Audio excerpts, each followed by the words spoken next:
Boris came to serve you. Come on, get inside. This is 6 yet. It's almost. Get in.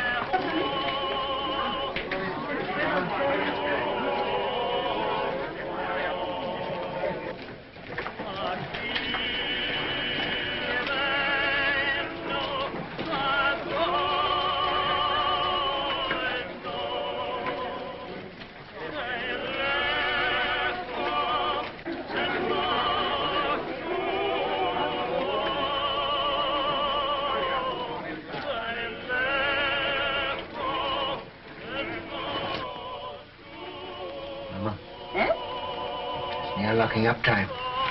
The money hasn't come yet. It's a long road from Hamburg. It'll be here in the morning. Yes, but if anything should happen, all that money, 10,000 gulden. Eh? So much this journey? 7,000 in one lump from Prince Lowenstein's agent, and then all the small sums, 10,000 at least. The roads are dangerous. Tomorrow morning it'll be here. Ah, we should be thankful, Maya. Business is good, eh? Nearly 1,000 gulden since morning.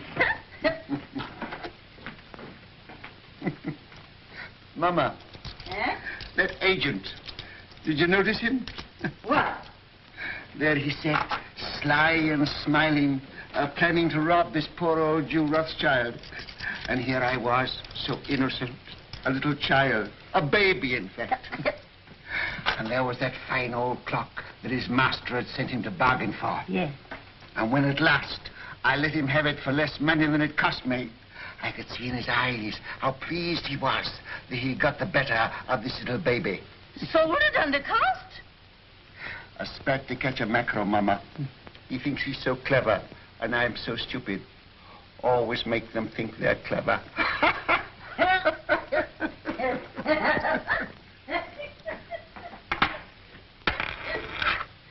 Mama! Eh?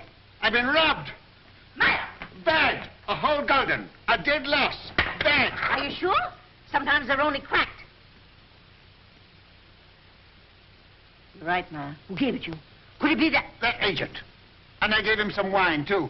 Some of the good wine. Shh, Maya. He'll come again. Yes. He'll come again. And then, Mama, I catch my mackerel. Well, no one can ever say you don't deal fairly with your customers, Maya. It pays in the end, Mama. Now finish your account, and I'll lay the supper. All right, Mama. It won't be very long now. The roast is almost done. Smells good. Huh? Looks good, too.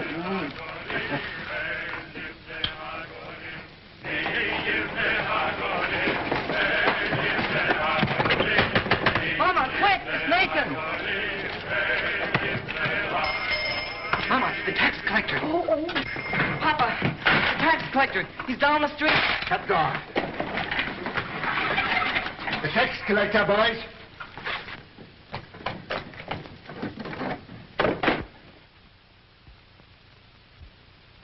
Mama, put away the silver. I have.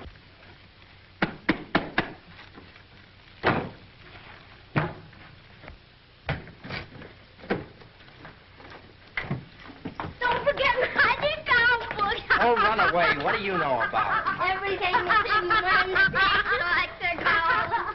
Take those hats off. Here, Mama. Yes.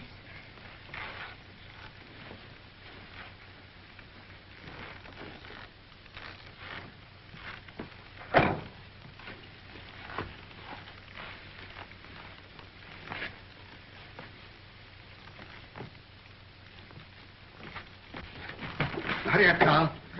Come up, James. Over the fireplace. Remember, no deal for the last 5 days. Understand? Yeah, Father. Are you hungry? Not so very. Then look hungry. Look hungry. Ansel Solomon, you remain below. Mama, hide the roast.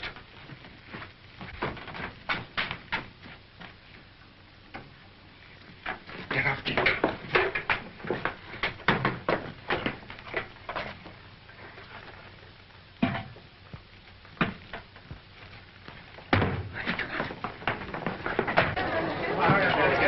We'll take Rothschild next.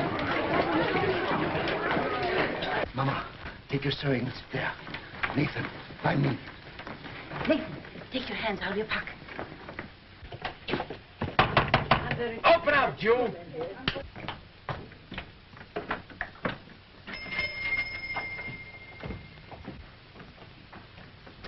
Who is it, Nathan? Now then, Rothschild, Why, it's my good friend, the tax collector. bring out your account book. Certainly, sir. Here it is. I was just looking over it. Things are very bad. I was saying to my poor wife, Gudula, this is our friend, the tax collector. Never have I known such a bad month. No. For 5 days, not one garden have I seen. Customers come, yes, but they don't buy. No. And no one's traveling these days, so my exchange business is worse than nothing. I shall soon starve. Starve, eh? Huh. Something smells good. One of our neighbors must be having a roast. Close the window, Mama. What do you take me for? Now bring out the real books. Real books?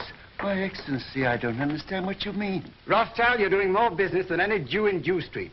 You're going to pay 20,000 gulden. 20,000? Why, a council of the big merchants in the city doesn't pay as much as that. That's another matter. He's outside the ghetto. Oh. He's not a Jew. Oh, if you were going to kill me this instant, I could barely raise 1,000 gulden. Upstairs. That's the house. Pull the beds apart.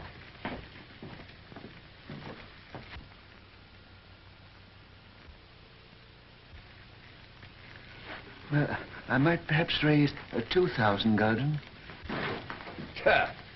Very interesting. Oh, that. Nathan, lift up the trap door for the gentleman. Just some old stock. We have a little wine down there. Not very good wine, I'm afraid. Good wine costs money. But no account books, no gold, no jewels, I suppose. Jewels. I've had to give up dealing in jewels long ago. It needs capital. Shall I lead the way? You follow. At a distance.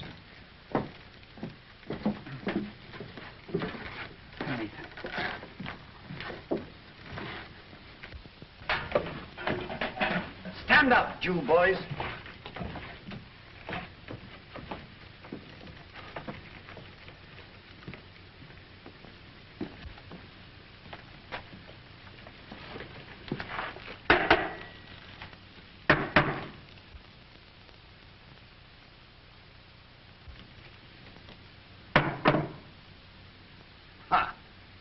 Wine. Fill up a cup. But that's green, Excellency. Do as I say.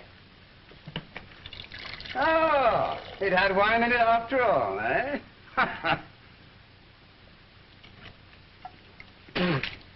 Slop. Yes, sir. That's what we drink. Ah. But there's some here that Father keeps for his special customers. Won't Your Excellency try it?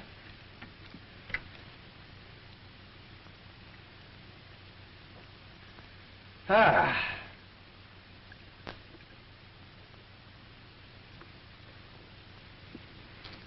Huh. You old fox. It's good. Your Excellency does us honor. Rothschild, apparently you've been telling me the truth. So do you know what I'm going to do? No, Excellency. I'm going to charge you 20,000 gulden just the same. But I can't do it. There's not that much money in the whole ghetto. Rothschild, you'd like to pay only 2,000 gulden again, wouldn't you? Yes, Excellency.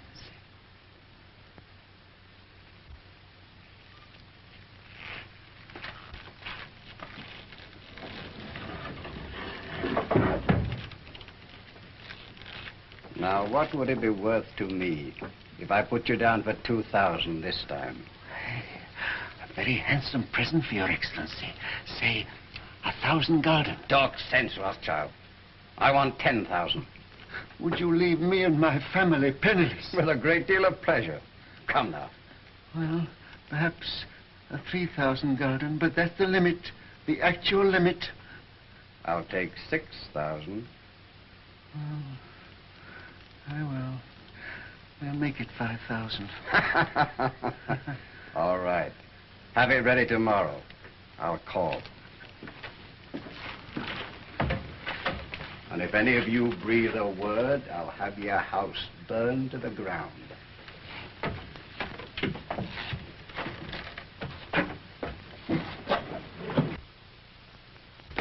Boys, you did well. Nathan, you're a smart lad. That wine, Mama, you should have seen him. And after all, a 5,000 gulden isn't as bad as it might have been. No. But it is bad to have to pay away 5,000 gulden. Not as bad as having to pay away 20,000, Father. 6 o'clock, all Jews inside. That way all night. Come on, let's get out of this dead of... What? Shall I go after him? I'll let him go. Mr. Rothschild! Mr. Rothschild! What's the matter? What's happened? The man who was bringing your money from Hamburg has been waylaid by the tax agents outside the city. What? They heard he was bringing the money to Jew Street. They might have killed him, but he got away. He got away with the money? No, they got it, Mr. Rothschild. They got the money. What? All of it? Yes, all of it. You hear that, Mama? You hear that, all of you?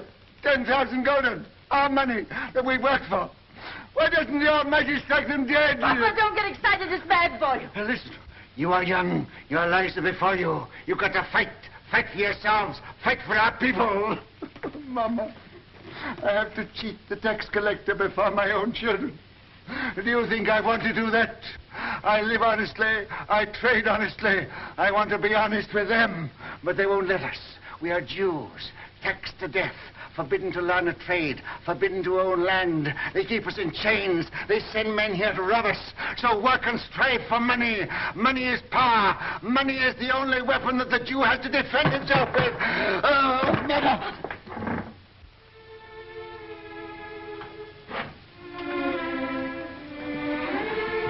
Come, he wants to speak with you. All of you.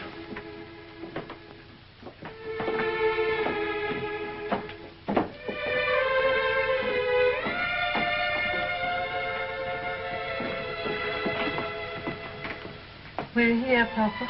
All of us.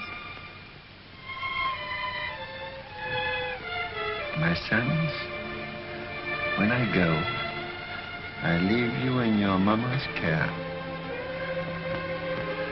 She is wise, far wiser than I, and good. Do always as she says, and you will grow rich.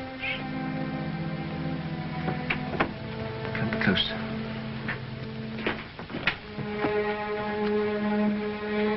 Much money is lost through sending gold by coach from one country to another. In times of war, it is seized by the enemy. In times of peace, by thieves. You are 5 brothers. I want you each to start a banking business in a different country. One to go and open a house in Paris, one in Vienna, one in London.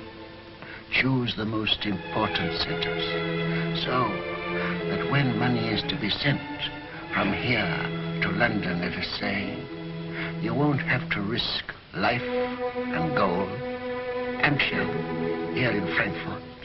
We'll just send a letter to Nathan in London saying, pay so-and-so. And that will be offset by loans from London to Frankfurt. Understand? Yes. In your day, there will be many wars in Europe. And nations that have money to transport will come to the Rothschilds because it will be safe. Papa, you mustn't talk anymore. The doctor... I'm giving advice to our sons, Mama, that the doctor cannot give. Remember, unity is strength.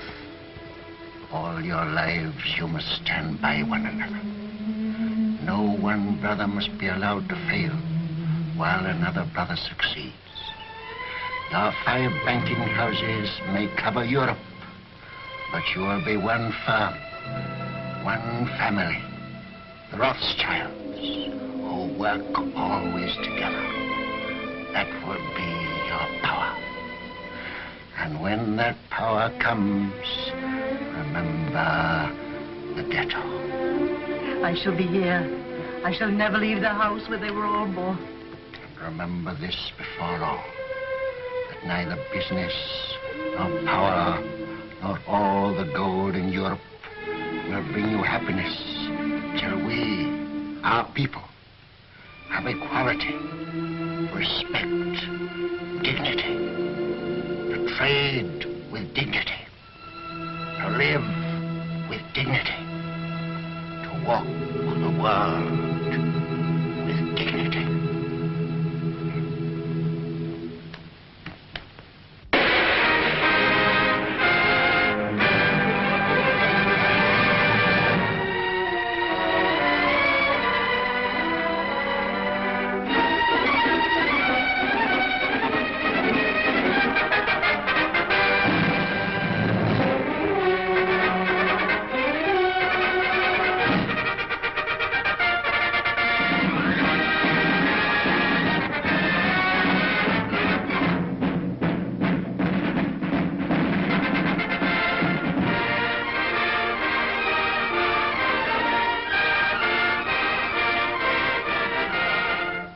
If Napoleon is to be beaten in the East, we must have 15 million florins immediately, and more later. I think it can be done, Prince Metternich, but I shall have to consult with my brother Nathan in London. Come, Solomon, can't you decide now? Your Highness is aware that the Rothschilds work as a family, and we have made Nathan our head.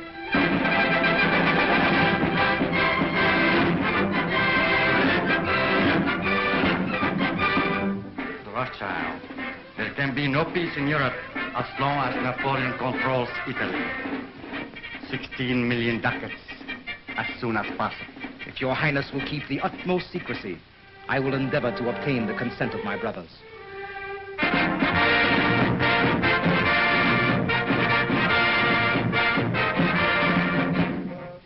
You must realize, monsieur, that Talleyrand, how difficult it is for the Paris House of Rothschild to help the Allies against Napoleon. My dear Monsieur James, I will be as secret as the grave. But we must have 50 million francs.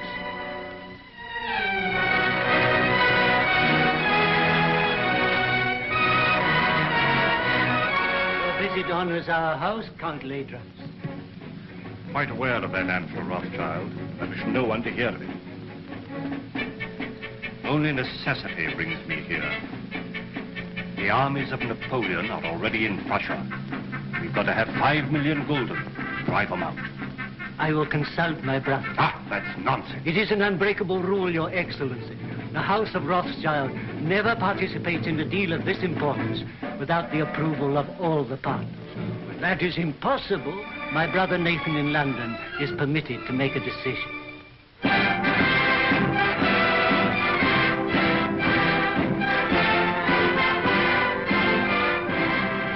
It may be that just one more loan will carry us to victory. You've been most generous, you and your brothers too. And I can assure you, sir, that His Majesty fully realizes that the House of Rothschild has already contributed 10 times as much as any other banking house in Europe. Captain Fitzroy arrived this morning from Wellington's headquarters, and he's told me how much the General appreciates what you've done. Lord Wellington's language on the battlefield can't be repeated, sir. But I've heard him declare that he wouldn't swap any one of those 5 -- Rothschilds for any 5 of Napoleon's -- brigade. May I tell the Prime Minister you agree to one more loan? You realize, gentlemen, that the Allies are drawing on us throughout Europe? It's money that wins wars. It's money that makes wars. With £5 million, we can hold Napoleon at bay. Mr. Harris, tell the Prime Minister I decline to raise £5 million to keep the Allies fighting Napoleon. I'm sorry. But you can tell Lord Wellington that the 5 -- Rothschilds will let him have 10 million if he'll guarantee to smash Napoleon. Oh, excuse my hat, gentlemen.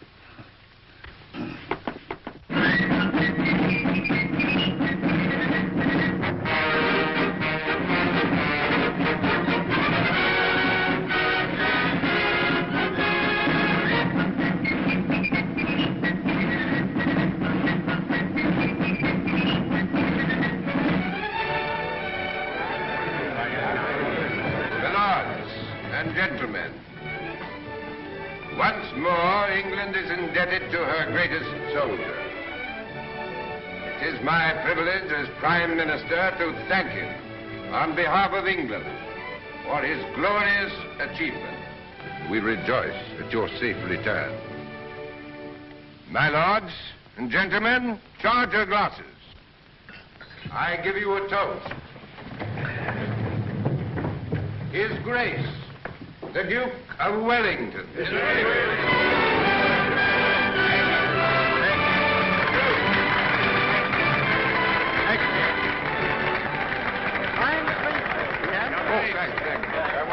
Well, that's over. Empty. Who's got some snuff here? Yeah. England's the greatest soldier. Yeah, that's all right. May I shake your hands, Your Grace? Thank you. Yeah, here it is. Why wasn't Rothschild here? There was some feeling. Wasn't he asked? Well, no, Your Grace. Some of these people... Wasn't the man who paid for these dash wars important enough? It wasn't a question of importance. It Well, was... if he can't come here, I suppose we can still go there. If Fitz. Yes, sir. Just as soon as I can get away, we're going to call on Nathan Rothschild. He ought to have been here. Dash light, I call it. More snuff. You know where the old boy lives? Very well indeed, sir. Oh, you young blackguard. I'd forgotten about that daughter of his.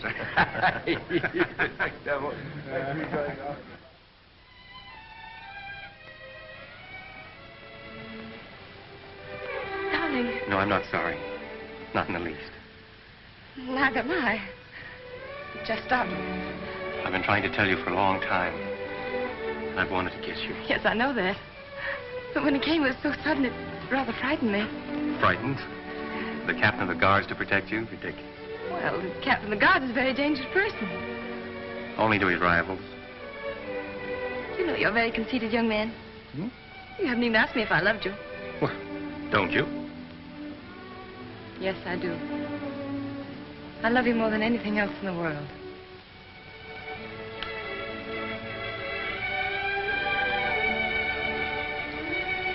Well, then tonight, after I tuck the Duke into bed, I'll call on your father. My speech to him is all ready. I've rehearsed it not less than 1,000 times. To trees at night, to guns, even to horses. I haven't gotten a refusal yet. I'm afraid it's not as simple as that. Some of those horses were pretty difficult customers. It's no use, darling. You're just dodging the real reason.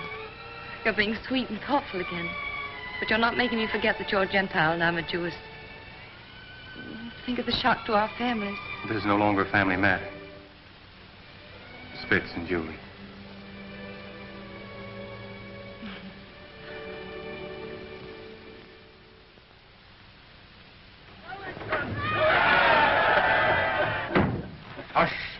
Hush. I've had that crowd at me heels all day. If they had any sense, it's you they'd be following around, not me. Oh, we Rothschilds have had just as big crowds following at our heels in Frankfurt, but not with cheers. Well, I'll cheer for you, gladly. And I hope one day Europe will realize she owes you something more than money. Well, my father was a man of peace. He told us never to loan money to make wars, always to end them. And that's been our principle. Everybody knows that and respects you for it. No, Your Grace, they don't know it, and they don't respect us. Our bankers are jealous of us. The man in the street thinks we're just Sherlocks, and Europe hides its head for shame because it borrows from the Jews. I suppose you know it's that Prussian fellow, Count Lederans, that's responsible for that rot? I know. He hates me and all my race. He's a proper jackass, Rothschild, and he ought to be hanged. I must admit that the same happy thought has occurred to me more than once. You know, it's a danger having a man like that in authority. Always making enemies. Well, that's a danger. They may need us again. What do you mean? Well, perhaps we're not out of the woods yet. Why, Napoleon's scotched. Napoleon's in exile, but he's not dead. As good as dead, Rothschild. As good as dead. Ah, perhaps. Another brandy, Your Grace. Ah. I've often thought it would have saved a lot of trouble if Napoleon had been born an Englishman. Oh. Where would I be then? Why, his commanding officer, of course. Oh, thank you. Sound brandy you've got here, Rothschild. To the peace of Europe. Well, I'm a soldier, but I'll drink to that. I see, Rothschild. A little secret. Mind you, I oughtn't to tell you this, but I just heard this morning that they're going to float a dash big loan to put France on her feet. An enormous loan. The biggest thing ever issued. Yes? Well, they've got to do something. France has had 20 years of war and the whole country's torn up. But now they've got peace. They're going to get together, the 5 allied powers, and help her out. And the banking house that floats this loan will at once become the most powerful in Europe. Its prestige will be enormous. That's it. Now's your chance. Your Grace, I can't sufficiently thank you for this information. Mind you, it's a dash dark secret. But it serves the chuckleheads right for telling me. They ought to know by now I can't keep a secret. Send a message to Mr. Roth and ask him to come to me here at once. Yes, sir. We'll drink to the house that floats the new French loan. To the House of Rothschild. And its greatest member. Huh. Ah, there you are. Miss Julie. Your Grace? Mrs. Rothschild, you've got to watch this young rooster. I'm beginning to understand now why you were always asking for leave to return to London. Now that you do understand, I trust you'll let him come more often. It's against the regulation. Oh. I only saw Julie 5 times, sir. And once when you sent him with the dispatches to the Prime Minister, Julie was waiting for him at the corner of Downing Street. That, I hope, isn't against the regulations, Your Grace. Not if he didn't speak to you. We didn't think you knew about that, Nathan. I'm afraid it's time to go, Your Grace. All right. You can't fox this man. He's a magician. There's no question about that. Oh, I see, Rothschild. I've been told you knew about Napoleon's abdication 2 days before the War Office did. Is that true? Yes, but then the War Office never knows anything for 2 days after everybody else knows it. Yes, and then they take 2 more days thinking it over. But how did you do it? They say Indians get things by putting their ears to the ground, but you are not an Indian, are you? No, just plain Jerusalem, with a heart of gold. Well, I know something about sending dispatches. My man Fitzroy here is the best at that. But if I had 20 Fitzes, I couldn't do it in that time. You knew about Napoleon's abdication almost as soon as it happened. How the deuce did you do it? A little bird whispered in my ear. Oh, you don't intend to tell me, eh? Well, I don't blame you. Fitz, we'd better go before he makes us disappear like rabbits in a hat. Mrs. Rothschild, you've a charming home. And a charming daughter. Your Grace. I hope that dash crowd's gone. Ah, thank you. Are they still there? And this is the man who faced the Grand Army. Hush, here, Fitzroy. Yes, sir. Brandy before the charge, always. Ah, there's military tactics for you. There's a young man who'll be a general someday. Thank you.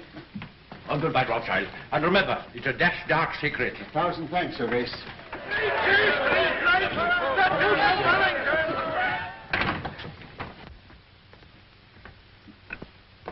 There he goes, longing for the peace and the quiet of the battlefield. Yes, sir. Mom, I ought to be very happy, but I'm not quite. What is it, dear? Fitz says it's nobody's business but ours, just his and mine. But it's this wretched family I'm thinking of. You know, Mother, nearly all of his aunts are duchesses and countesses, and oh, I'm so afraid they'll turn up their noses. He doesn't object to our money, I hope. No, he says he's willing to overlook that. Oh, I'm glad to hear that. Father, please don't think of Fitz like that. Please don't. You're hurting her, Nathan. Isn't that rather cruel? Oh, no, it's my fault. I never told Father I really cared as much as I do. And you didn't either of you think I knew. We businessmen are not supposed to notice unimportant things like daughters and wives. You should know better than that, Hannah. Well, I knew she loved him, but we thought we'd tell you when you got to know him better. Julie, you know the tradition of our family. A Rothschild to marry a Rothschild. But I wasn't a Rothschild, Nathan. No, but you were Hannah. And you were one of our race. That's what frightens me, Mom. These dreadful prejudices. Could we bear it? Could Fitz bear it? I won't pretend, Julie, that I wouldn't rather you married one of your own people. It's a cruel barrier. Yes. But the world's changed a bit, especially in England. There's no Jew Street here. And they're lifting other chains from us, too. So, perhaps... Oh, no. No, don't say perhaps. Say yes. What do you think, Hannah? I think girls should be allowed to make their own choice. Ah, I'm not sure that I agree with you. Oh, but this girl, Father. Well, it's about the first time that I've known a Rothschild to make a bad bargain. You are a Rothschild. And the Duke of Wellington has told me that the Rothschilds did a great deal for Europe during the war. Now, what have your Fitzroys done? Nothing. Beyond repeatedly getting leave of absence from duty and showing an unaccountable interest in orchids. And a remarkable taste in women. That doesn't show strength of character. Any fool could fall in love with you. Oh, but not any fool could get your consent. He hasn't tried But yet. he will. And when he does, you'll see him. Oh, you darling. Here's Rose looking positively shocked. Don't go, Julie. Oh, but I must. I'm engaged. Where are you going, Julie? I'm going out to the orchid house. Look at the orchid. Rose, I sent for you because I have tremendous news. This message must go to each of my brothers at once. By what His Grace calls our magic. Great news. Yes, indeed.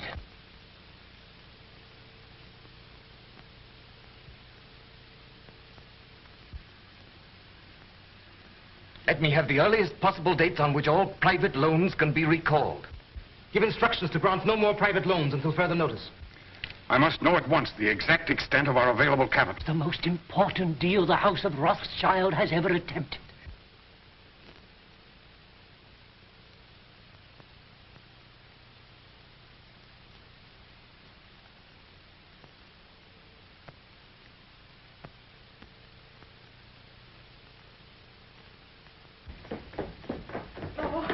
Let me look at you. Oh, you really look so very nice. I'm sure I don't know how they could refuse you anything you asked. I'm not depending entirely on my profile here. Where's my hat? Oh, the carriage hasn't come yet? I'll take a hack. That's what I like to do. It always makes me feel so independent. Sure you won't let me put a little perfume on your handkerchief? Quite sure. You're so calm. Aren't you excited at all about getting this great loan? Who'll be there? Representatives of all the big banking houses in Europe. Baring will be there, of course. And the ministers of the countries interested, I suppose? I suppose so. Leydrange representing Prussia, Metternich from Austria, and the rest of them. Still, you feel pretty sure, sir, don't you? Sure of half of it, anyhow. I have private information that ours was the best bid. The largest loan in history. You know it's the proudest day of your life. The proudest day of my life happened 30 years ago. I shan't draw an easy breath. Don't worry. When I say that no other banking house in Europe can match our bid, I'm not guessing, I know. And now where's my hat? On your head, I believe. Where it should be. Well, it shouldn't be in a lady's presence. I beg your pardon. To Downing Street and victory. Goodbye. Bye, Father. Good luck.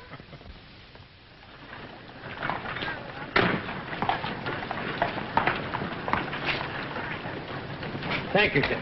But, Mr. Rothschild, even your daughter, Miss Julie, pays me more than this, sir. Julie has a very rich father. I haven't.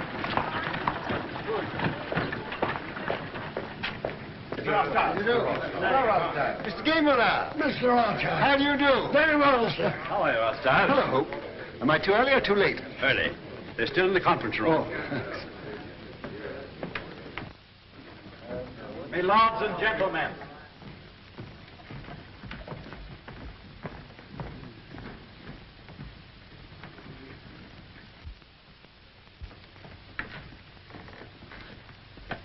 Your hat. Oh.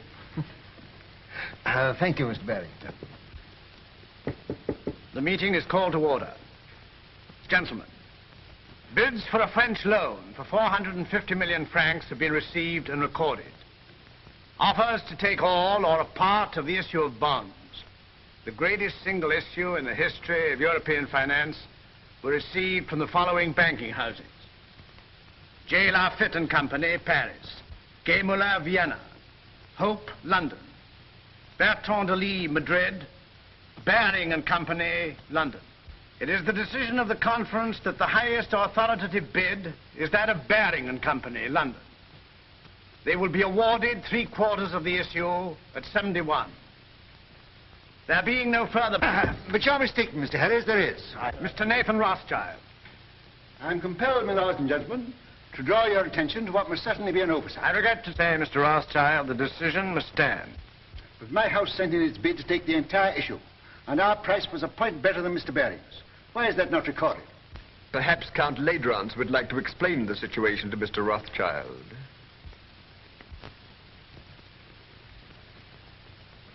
Your Excellency. Your bid was received, Mr. Rothschild. But to put it as delicately as possible, it was thrown out, shall we say, on a technicality. A technicality? What am I to understand by that? You are at liberty to give my statement any interpretation you choose. You mean, in brief, I am a Jew? Likewise, in brief, I do. Gentlemen, I must accept your decision. But since Count Ladrans has been frank enough to admit the reason for our exclusion, I venture to advise him that these attacks on my race are ignorant and futile. He may strike and strike again. A Jew falls, 1,000 are wounded, but the race lives on. But unfortunately for His Excellency, we are evidently eternal.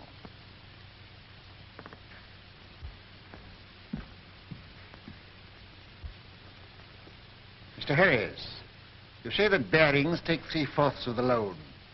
May I ask who takes the other 1/4? That is being taken up by Count Ladrans, Prince Metternich, Count Talleyrand. I see. A family party. Good day, gentlemen. Your luck is out, Mr. Rothschild.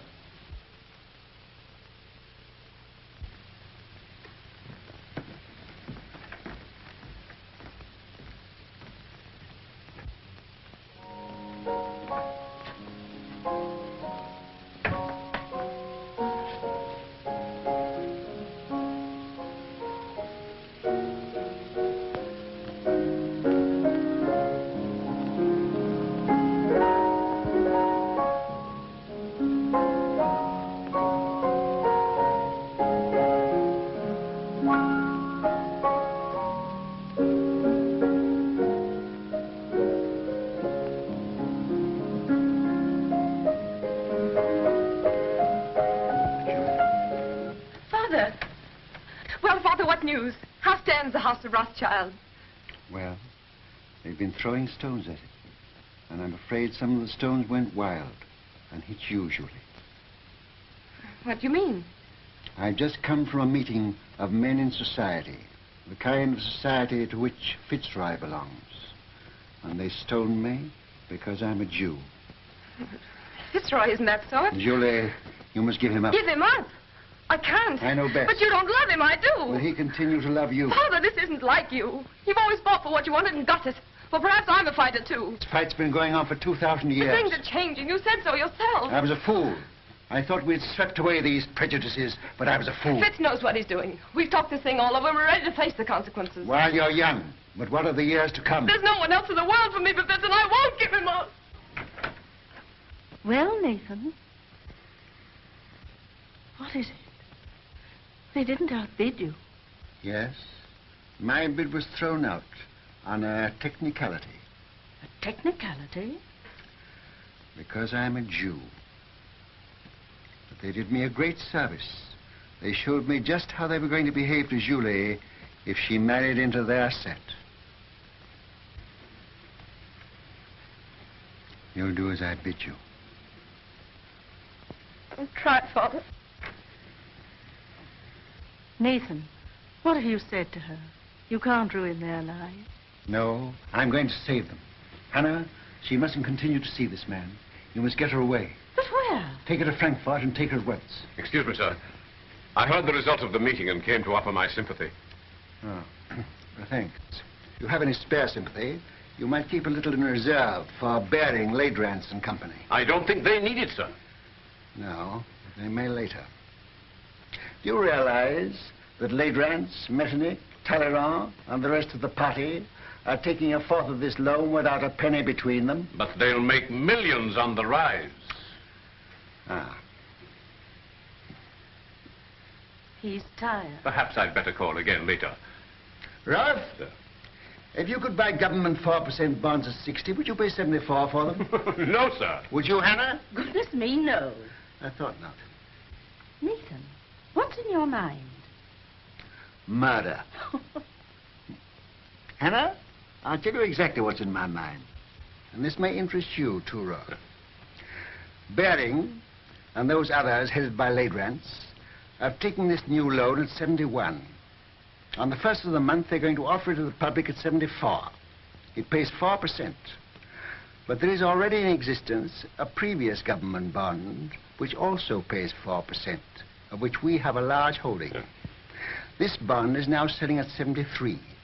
Hannah says I'm tired, but I'm not too tired to realize that if the public can buy one government bond for 73, they won't buy a new issue bearing the same interest for 74. That's true, sir.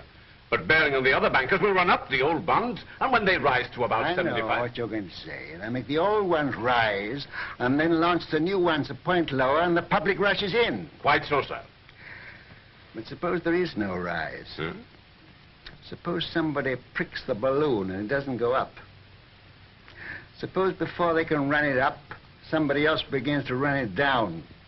Suppose by the first of the month, these old bonds now selling at 73 should fall down to 63. Then they couldn't possibly launch the new loan at 74 because nobody would buy it. No.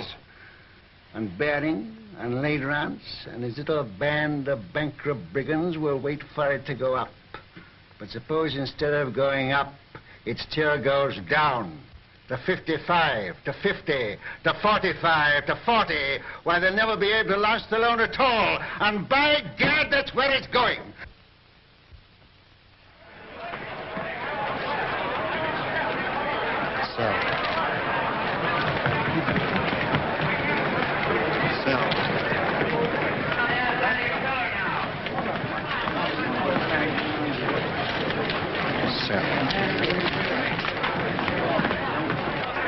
Look at Rothschild. You'd think he was selling apples instead of government bonds. Bonds are now at 53. All right. I'll keep on selling till I tell you to stop. You're creating something like a panic on the exchange, sir. I know. What kind of a flower is this that Hannah gave me this morning? I don't know, sir. Very pretty. It smells nice, too. Mr. Rothschild, do you know what you're doing to the market? What have you heard? My dear fellow, I don't hear things. I just imagine them. You know what kind of a flower this is? No. 52! 52! That means I'm down about 25 million francs. And you the same, Ledrans. Can't something be done to stop him, Baring? You're the biggest banker in England. Are we all to be ruined by the gymnastics of a dirty Shylock? I've thrown the entire resources of Baring's bank into the pool, but I can't stop it. He's got us on the run. What? I bet you half a crown that Baring makes straight for this post within 2 minutes. I'll take you, sir. I'm tired of losing money. I'd like to win some.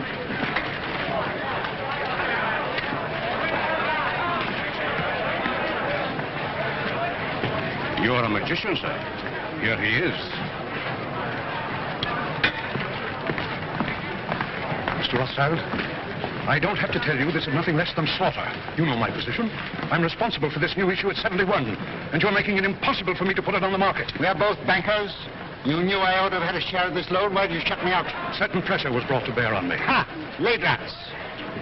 Well, yes. Then let Ladrans speak for himself. All right, Mr. Baring. I'll come. I'll follow you.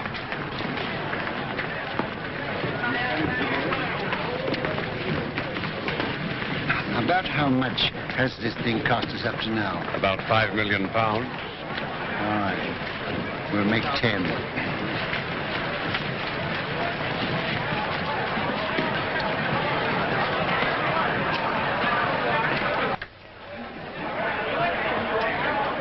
I hope I haven't kept you waiting, gentlemen, because I know you must all be very busy.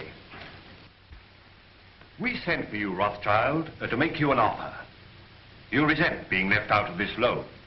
Mr. Baring, as you know, holds 3/4 of it. He is prepared to part with half of that to you. Will that satisfy you? What about the other quarter? That, as you know, is held by us. Oh, yes, you bought it at 71. Well, we're responsible for it. You bought it at 71. It was allotted to us. And not against your will, I hope. Certainly not. So you bought it at 71. What do you mean, bought it? Can you pay for it at 71? You know perfectly well that no one is prepared to pay in full for an entire issue. Were you prepared to pay anything? Could you have stood a 10-point drop? No. You took it for a rise. You're financially irresponsible, the whole lot of you, except Mr. Baring. Well, I know just how much money you've got, each one of you. And if I like to hold down the market till after the first of the month, and I can, you're all ruined and dishonored.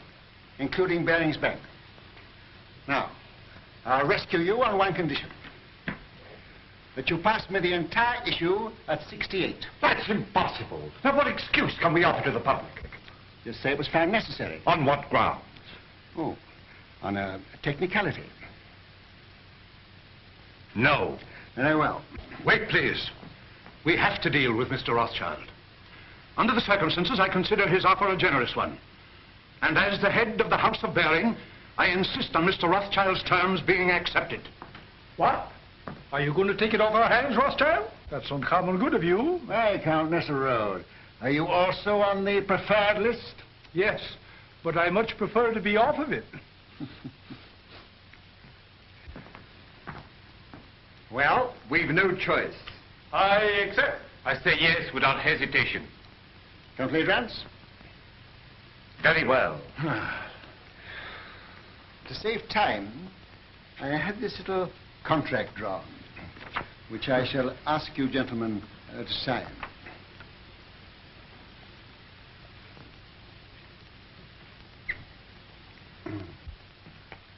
You seem to have been very sure of yourself. I was. Quite. Will you sign first?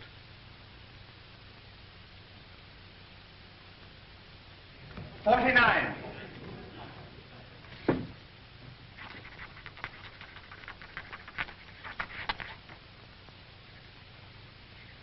You won your fight with me, Jew.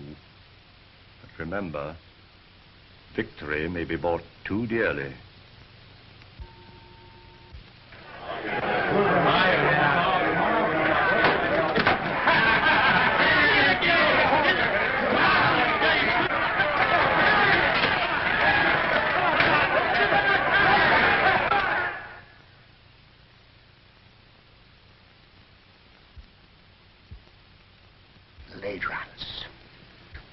What are you going to do, sir? I'm going to Frankfurt.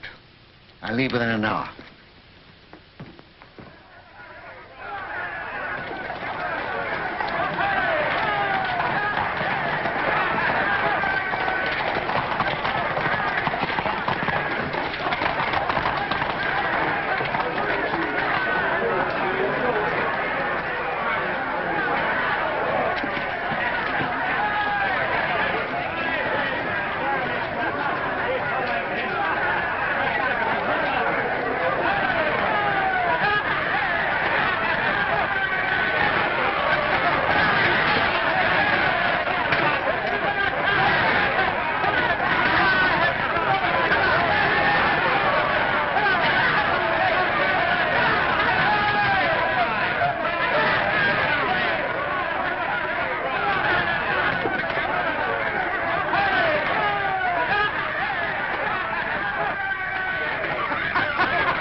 Come, Mama. You know the doctor's doing everything he can for you. You must remember, Mrs. Rothschild, you are 88 years old, and I can't make you any younger. I'm not asking you to make me any younger. I'm asking you to make me older. She's better. She's insulting people. There's nothing the matter with her. Just nerves. Nerves? Do you think I'm afraid of that rabble? I've had 88 years of this, and I'm not dead yet. But we want you to come away with us for a few months. You're not safe here. I was born here, and I'll die here. And that won't be soon, either. I'll live a dozen years yet. Nathan, you ought to know enough about bargains to know the Lord isn't going to take me at 88 when he can get me at 100. Well, Nathan, what's brought you here all of a sudden? He came to see his wife and family. What have you been doing that girl of yours? She goes mewing about like a cat that's lost her kittens. She needs a change. She needs a husband. That's what's the matter with her. What about one of the Goldschmidt boys?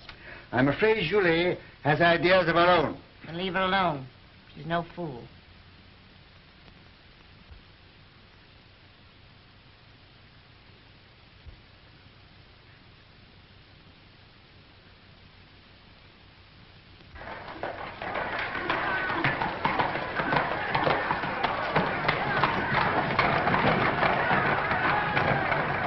Can you tell me which is the Rothschild house? Yeah.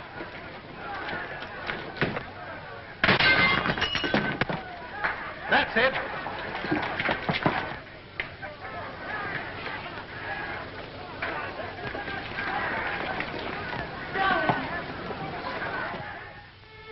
What's the use of our pretending? I don't pretend to Father. He knows exactly how I feel.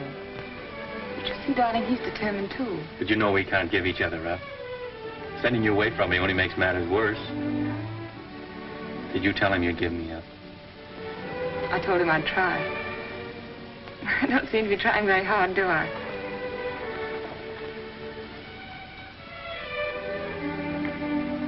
Let me look at you. How long did it take you to get here? How long have you been riding? I left yesterday morning. How'd you manage? I asked Nosy for leave. Who's Nosy? That's what we call the juke behind his back. Oh. I think he guessed where I was bound for. Anyhow, he said yes. Of course, I'd no idea your father was here. No, of course not. What are we going to do? I'm going to see him and have it out. Good. Oh, darling. Won't you see this through with me somehow? I've got you and I'm going to keep you.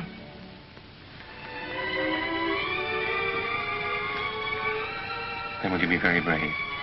A soldier. And wear this ring. Oh, yes. It's one of those family things. My mother wore it. Oh, it's lovely. What's the meaning of this?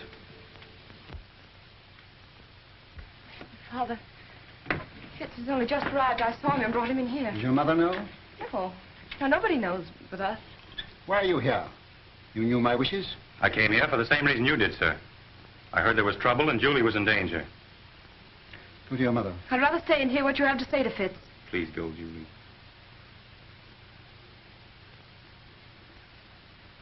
It's no use, Father.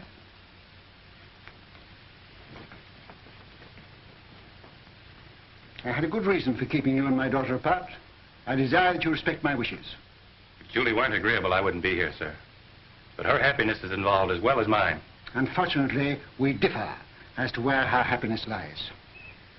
What has changed your attitude toward me, sir? Captain Fitzroy, I doubt whether there's a single man in London today who would suspect me of being a sentimental fool, which apparently I have been. But fortunately, I have a certain amount of common sense, which sometimes comes to my rescue. You'll please understand that your attentions to my daughter are objectionable to me. What is your objection? You're not of our race. That's an objection I think you might have raised a great deal earlier. I was a sentimental fool. Walk through this ghetto. Go into the Jewish quarter of any town in Prussia today, and you'll see men lying dead. Julie's people killed by your people for but one crime, that they were Jews. Now do you understand? I'm sorry, sir, but I still love Julie.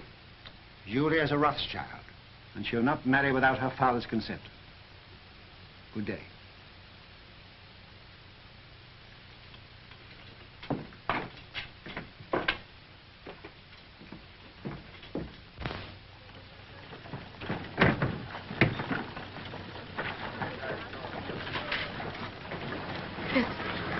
Fitz, no matter what happens, no matter even if what Father says is true, I love you. Always.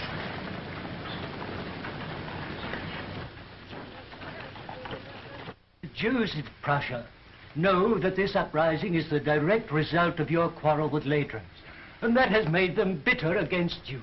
Fools. Nathan has done more for the Jews in England than any man who ever lived. England isn't Prussia, Mama. Ladrans has his agents everywhere. They spread lies and propaganda. You've got to put the screws on. Money is the only screws we have. And now, with Napoleon in exile, Ladrans and the Allies need us no more. It's queer, isn't it? We fight for the peace of Europe, and with peace, we lose our power. Well, you've got to do something. They burned down the Levy's house last night, and they burned down this one if they dared, but they're afraid of me. You tell all those kings and ministers you feed that if they don't stop this outrage, you will stop their pocket money. If I thought Ladrans would listen, if I thought I could make him call off his dogs, I'd go to him. But now, don't worry, Nathan, and make yourself sick. The Lord isn't going to desert us. So take a rest. Leave the work to him. If there was only some way you could handle Ladrans. For the sake of our Jewish people, I think you should go to him, Nathan. Grovel at his feet, eh? All right. If you think so, I'll go. He must have his price, and whatever it is, I'll pay it.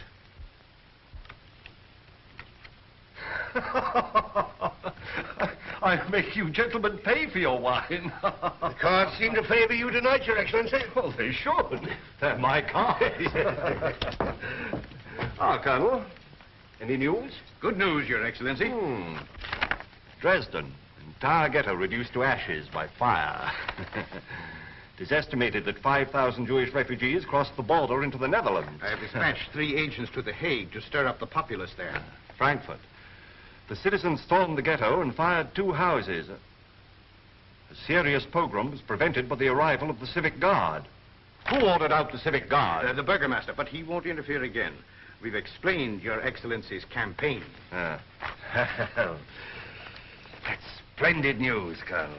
I have still better news for Your Excellency. Yes? Nathan Rothschild is in Frankfurt. He arrived from London last night. If he tries to leave, I want him arrested at the border and brought to me here. Yes, Your Excellency. Upon what grounds? Make your own grounds. Yes, Your Excellency. The House of Rothschild. The house with the red shield. I'll make it red.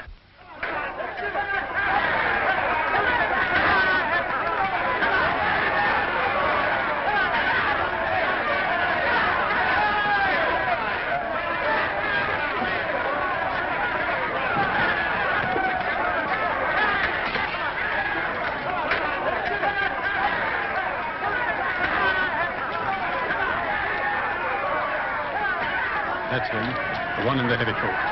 Goodbye, sir. And I promise you I won't come back without an agreement from Ladrans to stop this Pope, whatever the cost may be. May God be with him. Send word to stop his carriage as he starts to pass through the city gate. Seize him and place him under arrest. Quick. Mr. Rothschild! Mr. Rothschild! What is it, Schumann? This message just arrived at the office, sir. It's from Mr. Nathan. Me? Yes, sir.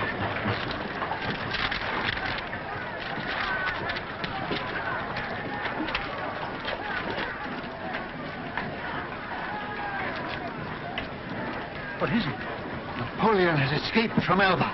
The French are rallying to his banner by thousands. This means war. Another war. Now you can go to Ladrans. Now he needs you, and we'll have to see him. No, I won't go to Ladrans. Ladrans will come here to the ghetto. Michael, bring my baggage back. I'm not going. Very well, sir. Of course, Wellington, I'm Prime Minister, but you're the idol of the people. My dear fella, I'm going to retire quietly to the country, surrounded by me dogs and me books and... Yes? For His Grace. Ah, for me, eh? Will you excuse me? Yes, yes, yes.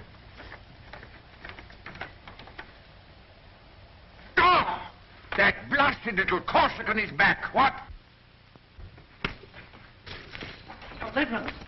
I gave orders not to be disturbed. It's important, sir. Word has just reached us. Napoleon has escaped, and is in France mobilizing his army.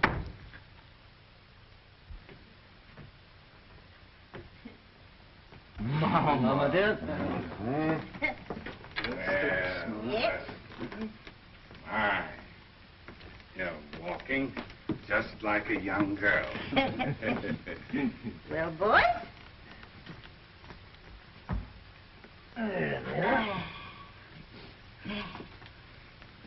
Come here. Let's have another look at you. Well, you're all growing up, aren't you? Nathan, I think you're getting fat. I'm proud of you. All of you. Your father would have been 92 today. Ours is the richest banking house in Europe, and we're still being kicked. It looks as though we haven't played our cards very well, doesn't it? Perhaps we haven't. I'm not criticizing. I think we're open to criticism, Mama. And that's what has brought us all together here today. Oh, is it? I thought you came here to see me. It seems it takes a war and a Jewish pogrom to get us all together nowadays. Now, that's not fair, Mama. You know we Well, always don't come. let's waste time in compliments. What have you come for? James. Nathan, you run the English house, and so you have the sea between you and trouble. But we, Carl and Solomon and Amschel and I, are here in the furnace. I know. And with Napoleon on the map again, our position is intolerable. Napoleon will be in Paris in a week, with the whole army rallying to his banner and deserting Louis. Napoleon's soldiers must be paid, and if he can't borrow money, he'll take it. Has he suggested a loan? Yes. He sent for me as head of the Paris house. I went to see him in Lyon, and he made a definite proposal. Now listen, Nathan, before you give an opinion. We've issued 450 million francs worth of bonds for a government which started packing at the first blast of a bugle. Napoleon guarantees the payment of these bonds down to the last centime, and on future loans he agrees to double the interest offered by his enemies. What have the Allies to offer us? From the simple standpoint of business, we shouldn't hesitate a day longer. A refusal to support Napoleon means not only the probable loss of a murderous sum, but James's Paris business, my Naples business, will be wiped out like that. And Amschel's and Solomon's are in great danger. It's no longer a question with me. We should support Napoleon. As far as I can see, the Allies seem to be under the thumb of a tyrant from Austria and a scoundrel from Prussia. Metternich and Leidrans. Mama has said we are still being kicked. And she's right. For a quarter of a century we have stood with the Allies. And apart from what we've got out of it personally, houses, fine clothes, carriages, as Jews, we are just where we started. In the Jew street, waiting for the change to be put up. I agree with the others. We've got to transfer our support to Napoleon and start over again with him. Well, son? You're right, all of you. And every word you've said is true. But still, we must fight Napoleon. Why? Well, because we're the Rothschilds. For the time being, anyway, we're something more than 5 rich Jews looking for the main chance. We know, the world knows, that until Napoleon is gone forever, there can be no peace in Europe for Jew or Gentile. You can't deny it, any of you. We've got to take the risk. We've got to swallow our pride, to stomach our resentment. We've got to go against every normal, selfish impulse in us and do what is right for the world. We can go hand in hand with Napoleon and spread this war over years. We can pay for fire and blood till all Europe is a slaughterhouse. And the Jew would stand as a pawnbroker in lives. We can't do it. We must stand as we've always stood. Not for war, but for peace. And if we all go down, we'll go down with honor. We leave no shame anywhere. My son, that is what your father would have said. You're right. I agree.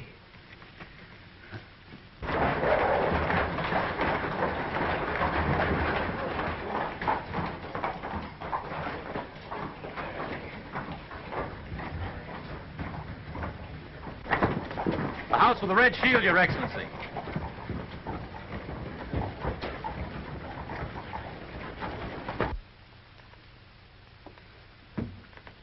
The Philistines are upon us. Who is he?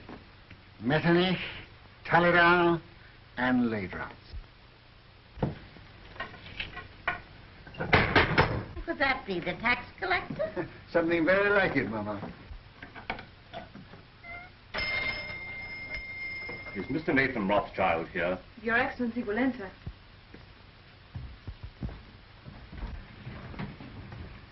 Lords, this is a great pleasure.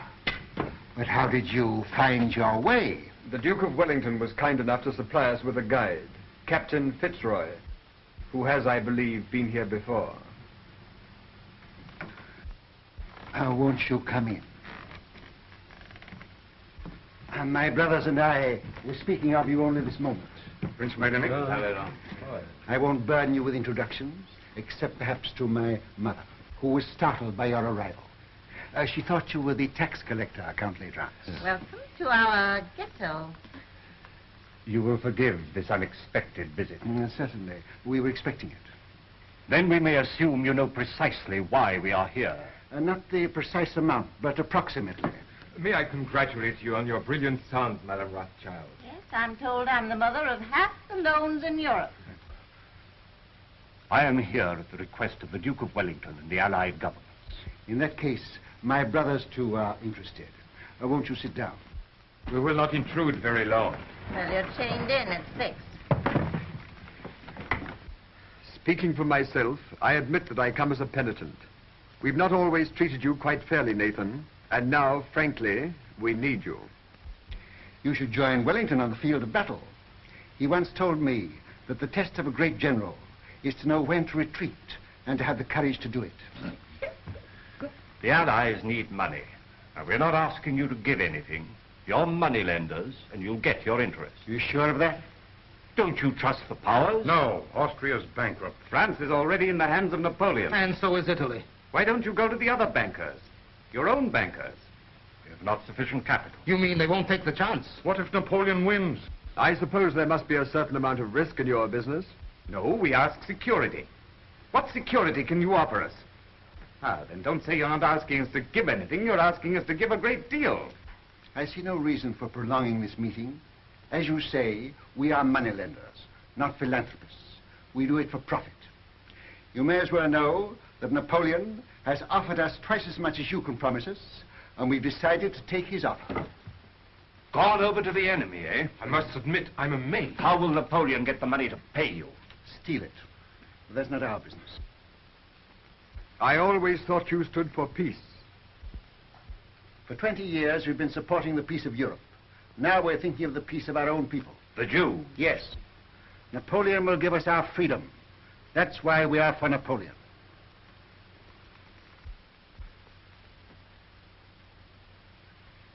Is that your only reason for deserting the Allies? I resent being cross-questioned by you, Count Ledrans. I think His Excellency was about to make a proposition. Oh. Well,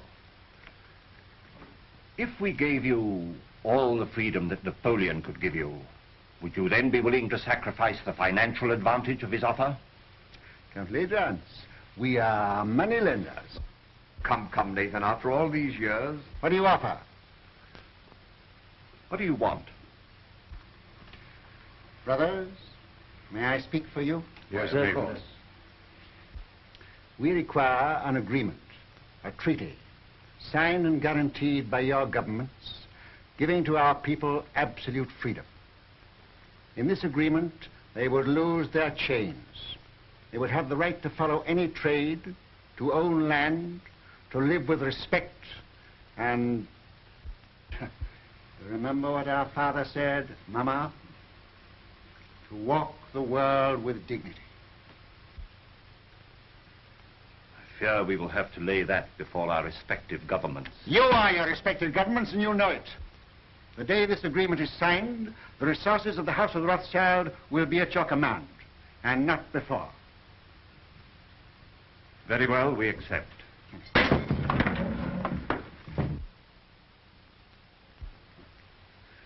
Pray excuse this, my lords. Some Gentile has evidently strayed into our quarter.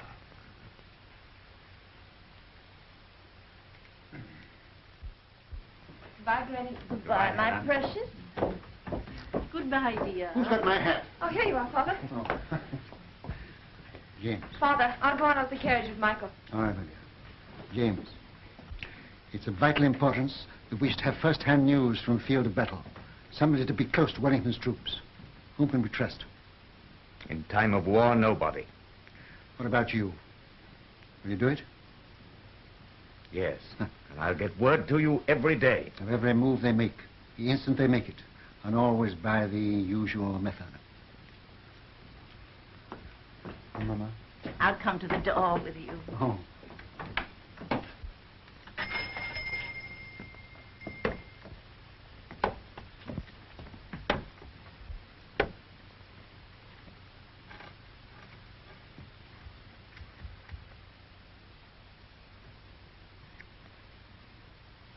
won't let it be a long war, will you? It shall be just as short as our money can make it.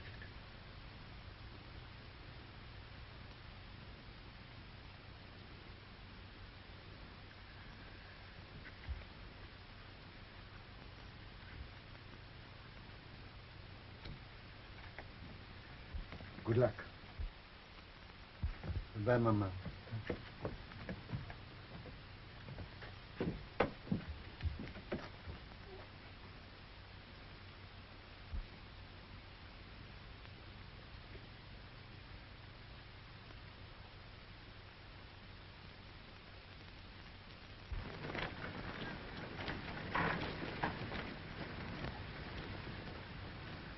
It's a horse, dear.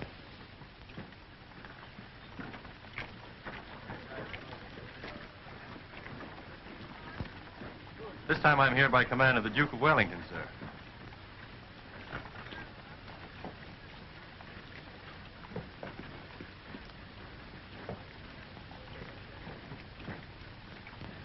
Give me the ring quickly. Darling.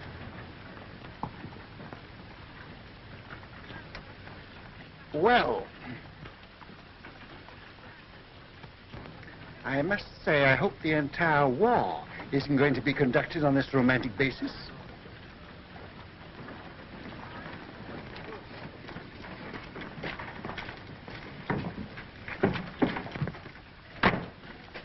Seven Fitzroy, I give Napoleon 100 days, no longer. If at the end of that time you're still alive, and you seem to be the type of young man that can't be killed, you can come and talk to me in London. Thank you, sir.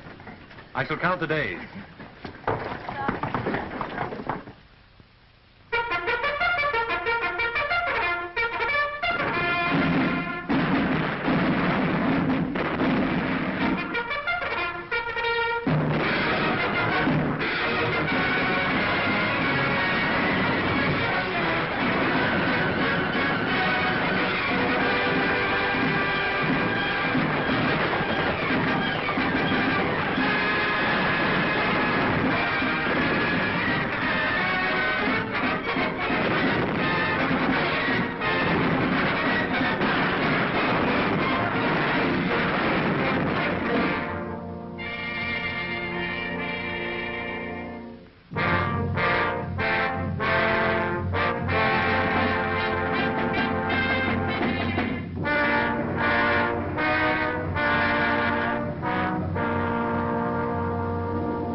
Nathan, the Times says there's a rumor that the stock exchange won't open today.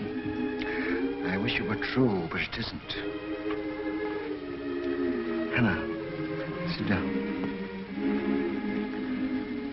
When people become rich, very rich, they have grave responsibilities. I know. I mean moral responsibilities that come with money, that poor people never know. Yes? Could you bear to be poor? Really poor? I'm asking you now because tonight may be too late. Tell me what you mean. I'm buying on the stock exchange when everyone else is selling. I'm risking everything we have to save the credit of England. I'm sticking to the bargain I made. But things look bad for us, Hannah. Very bad. Are you doing what you feel you should do? Yes. Do what you think is right. And if you fail, I'll love you all the more.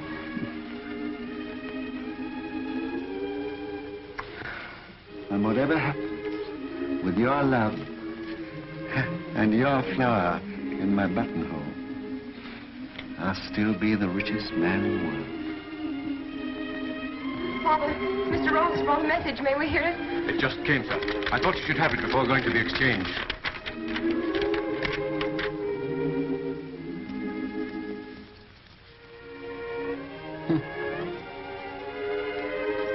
Napoleon has thrown entire Grand Army against Wellington.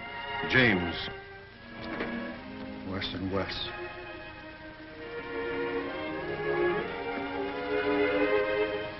Foolish you, lady. These are hard times for young lovers.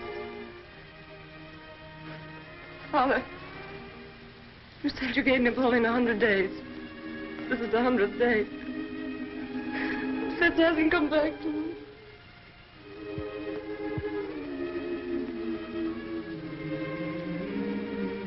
Remember, I'm a magician. My day may be over, but I know there's a message of love and hope on its way for you.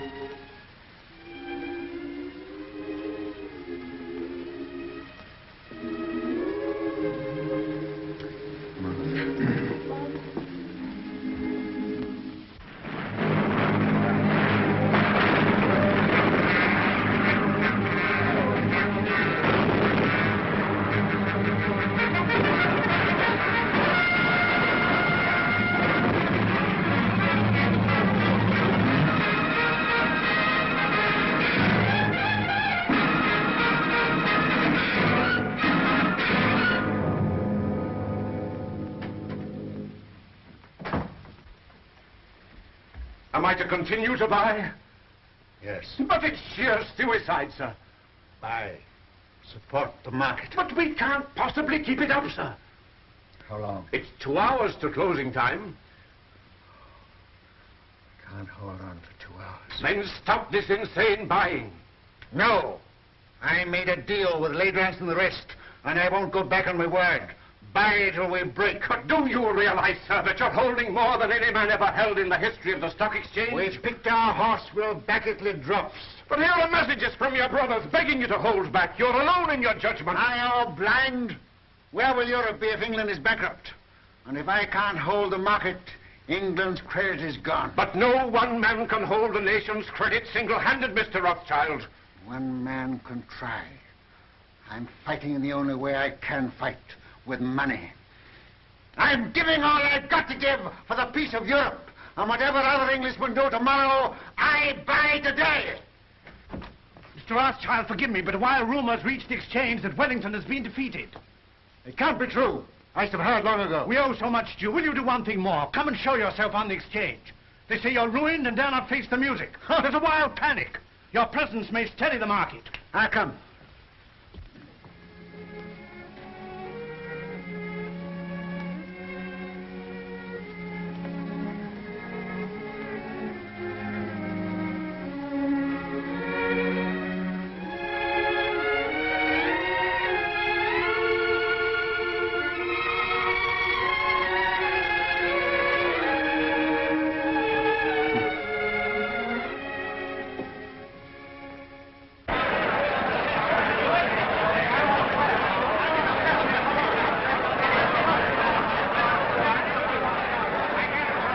Too late, Mr. Rothschild. You backed the wrong horse this time. Rothschild, you've lost your luck.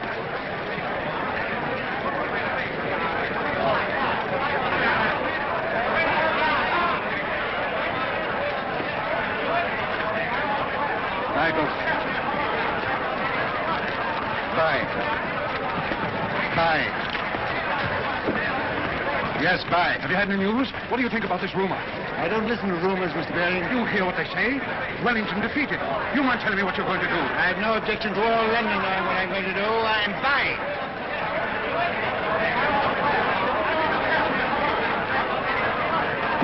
Mrs. Rothschild asked me to give you this. Did she come here to the exchange? So? Yes.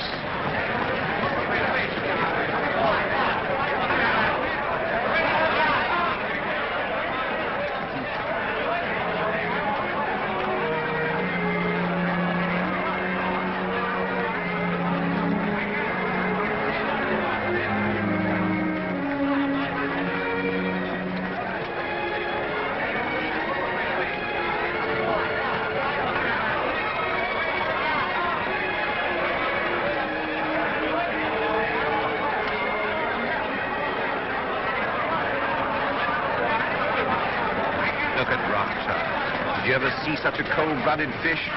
Puts a flower in his coat as he stands on the scaffold with a rope around his neck. News. Just arrived.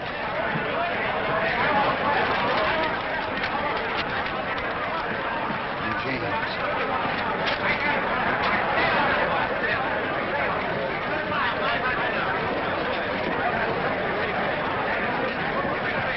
Britain victorious at Waterloo.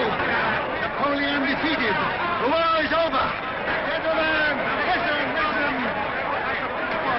I have news. News from Waterloo. Napoleon is beaten. You've been overfired. Don't play tricks on us. It's important. It is true. Wellington has won at Waterloo. Where? How did you get the news? Yes, how did you get the news? I carry a pigeon. By pigeon post from the battlefield. Now you know our secret. Now will you buy? Buy with every security you have. Buy without security. Buy with your clothes on your back. Buy.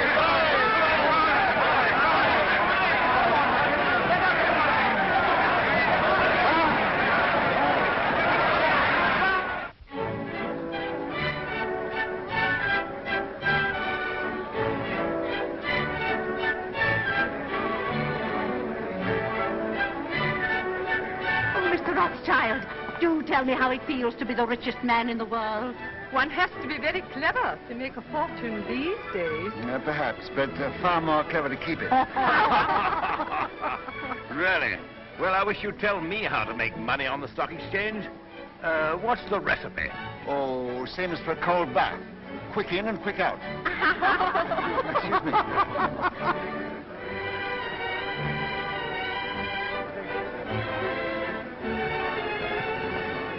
Take your hands out of your pockets. Cannot.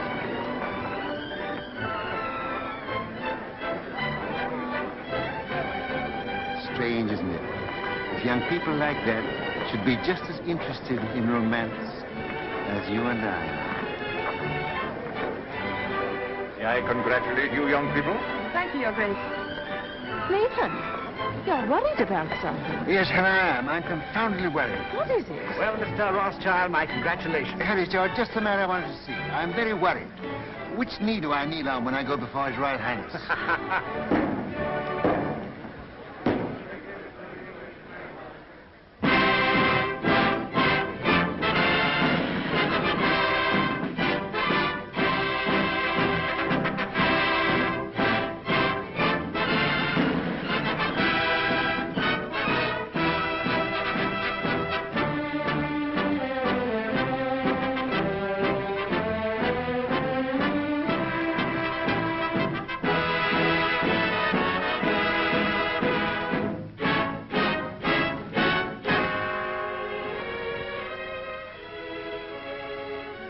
England is deeply grateful to her adopted son, who by his generosity and courage played so large a part in bringing victory and peace to Europe. His loyalty never wavered. His faith in England never faltered. To England he has brought nothing but honor. And for England, we thank you, Baron Nathan Rothschild.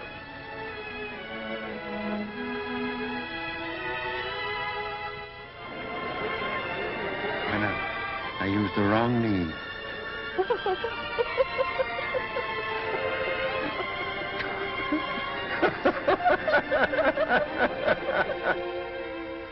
To trade with dignity, to live with dignity, to walk the world with dignity.